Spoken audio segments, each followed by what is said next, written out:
ভিন রাজ্যে কাজ সেরে সদ্যজাত সন্তানের মুখ দেখতে বাড়ি ফেরার পথে মর্মান্তিক পরিণতি হলো এক যুবকের। পূর্ব বর্ধমানের আউশ গ্রামের একটি জলাশয় থেকে উদ্ধার হওয়া পরিযায়ী শ্রমিকের মৃতদেহ সোমবার ভোরবেলা পৌঁছলো চোপড়ার ঘিরনিগাঁও গ্রাম পঞ্চায়েতের মণ্ডল বস্তি গ্রামে। রহস্যজনক এই মৃত্যু ঘিরে তীব্র ধোঁয়াশা তৈরি হয়েছে এলাকায়। মৃত যুবকের নাম রমজান আলী, বয়স 27। তিনি বেঙ্গালুরুতে রাজমিস্ত্রির কাজ করতেন। জানা গেছে প্রায় 18 দিন আগে তার স্ত্রী একটি সন্তানের জন্ম দেন। নবজাতকের মুখ দেখতেই রমজান বেঙ্গালুরু থেকে হায়দ্রাবাদ হয়ে কলকাতা পর্যন্ত আসেন।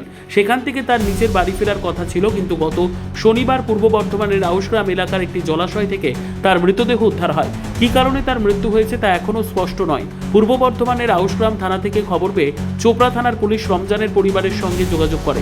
খবর পেয়েই তার পরিবারের সদস্যরা পূর্ব বর্ধমানে ছুটে যান। এদিন ভোরবেলা মৃতদেহ গ্রামে পৌঁছানোর পর থেকেই মণ্ডল বস্তি গ্রাম জুড়ে নেমে এসেছে শোকের ছায়া। পরিবারের সদস্যরা এই রহস্যজনক মৃত্যুর সঠিক তদন্তের দাবি জানিয়েছেন। স্থানীয় পরিবারের সদস্যদের দাবি, রমজান আলীর মৃত্যু স্বাভাবিক নয়, এর পেছনে অন্য কোনো রহস্য থাকতে পারে বলে মনে করছেন তারা। মৃত্যুর আসল কারণ জানতে সঠিক তদন্তের দাবি জানিয়েছেন। রহস্যজনক মৃত্যুর কারণ নিয়ে ধন্দেতে পরিবার।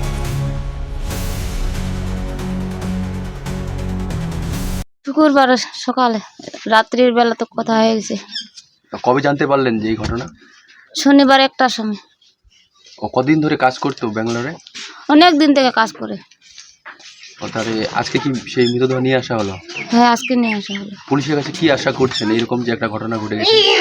ওর কাছে অনেক আশা করছি। আমি 2-3টা বাচ্চা নিয়ে আমি কিভাবে দিন কাটবো, কিভাবে সংসার কাটবো। আমার স্বামী 2টা লোন নিয়েছে, একটা বন্ধন নিয়েছে, একটা গ্রুপ লোন নিয়েছে। আমার স্বামী ওইখান থেকে টাকা দেয়, আমি লোন শোধ করি, বন্ধন শোধ করি, আমার বাচ্চাকে নিয়ে আমি খাই। এখন আমি কি করব? কয়টা বাচ্চা আপনার? 3টা। শুনছি চপড়া থেকে ফোন হচ্ছিল, ছেলেটা কোথায় থাকায় না, ছেলেটা ব্যাঙ্গালোরে থাকায়। কী কাজ করে? মাইমনের কাজ করে। তারপরে নাম্বার আসলো, আসে বলছে যে আপনার ছেলেটা কাজে কোথায় গেছিল, ব্যাঙ্গালোরে। নাম্বার এসে আমাকে লাগার দেখা, ফটোটা আপনার ছটা অত্যন্ত ঘটনা একটা দেখা। তারপর আমরা স্কুল গেলাম, স্কুল পড়া যা এই বুঝাবুঝি করে তারপরে ছেলেটাকে আনতে গেলাম। আজকে সকালবেলা নিয়ে আসলো। কোথায় ঘটনা ঘটছিল? ওটা ঘটনা করছে ফাঁড়ি থানা, মেদিনীপুর, বর্ধমান। বর্ধমানে। কবে ঘটনাটা ঘটছিল? বৃষ্টিবারে। শুক্রবার রাতে? বৃষ্টিবারে না, শুক্রবার রাতে। শুক্রবার রাত্রি, মানে আচ্ছা শুক্রবার। ওখানে কি কাজ করতে গিয়েছিল? ব্যুরো রিপোর্ট, উত্তর বাংলা সংবাদ।